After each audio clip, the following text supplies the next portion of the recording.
Nos encontramos con el doctor Juan Pablo Maceli González, él es alergólogo y va a aclararnos muchas dudas. Gracias, doctor, por aceptar la invitación.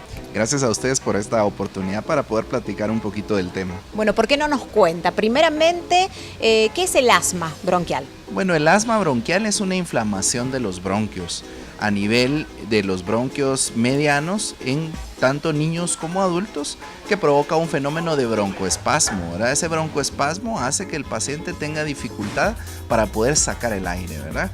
Puede inhalar, pero le es muy difícil poderlo sacar, y al sacarlo hace ese sonido característico que es el pitido o el silbido, ¿verdad? Que lo escuchamos.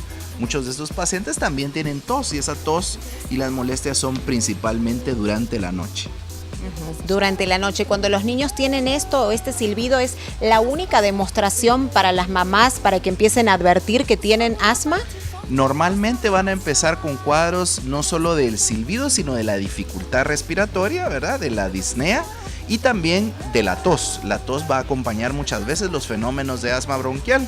Entonces van a ser estos los síntomas, junto con, en algunas ocasiones, molestias a nivel de la nariz y de obstrucción nasal, que van a provocar en los pacientes las molestias. También después de hacer ejercicio, en muchas ocasiones van a empezar estos cuadros de tos y de molestias respiratorias. ¿Por qué no nos cuenta, doctor, cuál es el cuadro, podríamos decir el porcentaje de este tipo de casos que se da aquí en Guatemala en niños?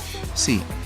No hay una estadística completa de los cuadros de asma, pero según los estudios que se han realizado, la prevalencia de la enfermedad oscila entre un 17 a un 34%, o sea que estamos hablando de una proporción muy alta, más o menos 2 a 3 de cada 10 niños que presentan el problema. ¿Y por qué se da esto? El asma, en la mayoría de los casos y sobre todo en los niños, se va a dar por un proceso de sensibilización alérgica. Quiere decir que hay, en la gran mayoría de los casos, una base alérgica que les provoca a los pacientes que cuando inhalan partículas que están en el ambiente, particularmente los ácaros del polvo, los epitelios de los animales, los pólenes de las gramas y de los montes, así como lo que son las diferentes partículas como de cucarachas, entonces provocan esa inflamación a nivel de los bronquios que les da la sintomatología. Una vez lo respiran constantemente, entonces les provocan estos cuadros de inflamación a nivel bronquial. ¿Es real, doctor, que últimamente hay muchos más casos en niños que en el pasado? Es cierto, se han incrementado muchísimo los casos de asma bronquial y de otras enfermedades alérgicas como la rinitis, y esto tiene varios orígenes, pero uno de ellos es la contaminación ambiental. Los niveles altos de contaminación ambiental, particularmente lo que son las partículas de diésel, estas hacen que los aeroalergenos, que son todos estos inhalantes, tengan una mayor adhesividad a lo que es la mucosa bronquial y provoque en estos pacientes que se pueda dar con mayor frecuencia los fenómenos de sensibilización alérgica. Antes hay mucho para hablar de esto, pero antes de invitarlo a un corte, quisiera que usted le cuente a todas las mamás en qué momento me tengo que empezar a preocupar cuando veo que mi hijo tiene este problema. Sí, es importante tomar en cuenta las señales de alarma en los pacientes. Esas señales de alarma en un paciente que no ha tenido el proceso con anterioridad, lo vamos a ver con los fenómenos de tos, de una tos persistente que principalmente se da durante la noche y la madrugada, la dificultad para respirar, esa sensación de estar agitado, ¿verdad? Y los silbidos. Esos van a ser, digamos, los primeros signos más característicos que den en esta enfermedad. Doctor, mitos y realidades del asma bronquial, por favor. Bien, dentro de los mitos, la presencia de perros adentro de la casa, de algunas especies en particular, que no hacen que los niños tengan menos problemas asmáticos, sino por todo lo contrario, pueden provocar que el paciente desarrolle una reacción alérgica frente a lo que son los animales.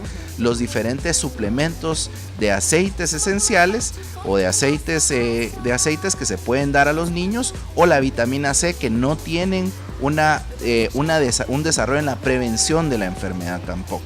Realidades, en cuanto a las realidades, podemos hablar de los cambios de clima, pero no por la temperatura en sí, sino por lo que en el ambiente en esa época del año encontramos.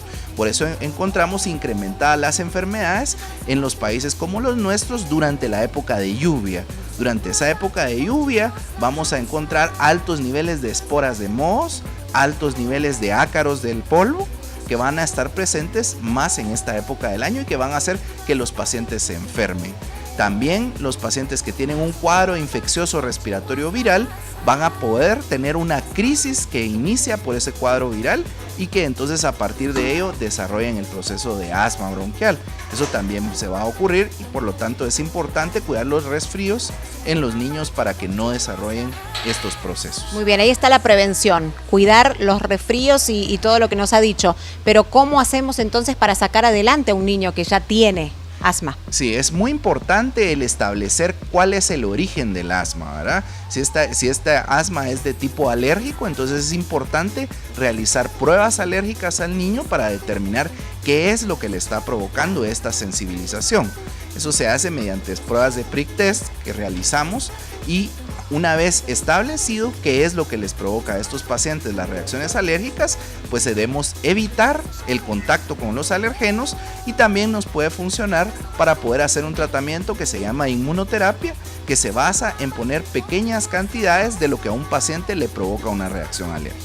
Eso va a ser un fenómeno de desensibilización que finalmente va a ir quitando el problema de sensibilización en el niño y por lo tanto manejando mucho más al paciente y que sea más fácil poderlo tratar. Muchísimas gracias, doctor, por su tiempo, por venir aquí a Creciendo Juntos. Y si ustedes tienen alguna pregunta que quieren hacerle al doctor, pueden escribir al correo que está apareciendo en pantalla. Muchísimas gracias entonces y nosotros continuamos con más de Creciendo Juntos.